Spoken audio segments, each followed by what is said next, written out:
Warriors Ministry.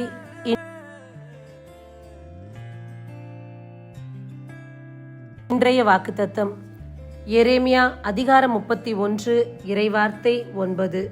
இடறி விழாதவாறு சீரான வழியில் அவர்கள் நடக்க செய்வேன். அன்பார்ந்தவர்களே, இன்றைக்கு நாம் செல்லக்கூடிய பாதை எப்படி இருக்கின்றது, நம்முடைய வழிகளில் எத்தனை தடைகள் இருக்கின்றது என்பது நாம் அறியாத ஒரு காரியமாக இருக்கின்றது. இந்த வாழ்க்கை என்ற பயணத்தில் நாம் சென்று கொண்டிருக்கின்றோம். எத்தனையோ இடையூறுகள், பிரச்சனைகள், போராட்டங்கள் இருந்தாலும் ஆண்டவருடைய வார்த்தை இன்னைக்கு சொல்லக்கூடியது என்னவென்றால், சீரான வழியில் அவர்களை நடக்க செய்வேன். உங்கள் பாதையில் இருக்கக்கூடிய தடைகளை எல்லாம் இறைவன் விலக்கிவிடப் போகின்றார். நீங்கள் சீராக நேரான பாதையில் செழிப்பாக நடந்து செல்ல போகின்றீர்கள். எதை பற்றியும் கவலை வேண்டாம். இறைவனை மட்டும் நம்பி வாழ்வோம். ஆமேன். God bless you.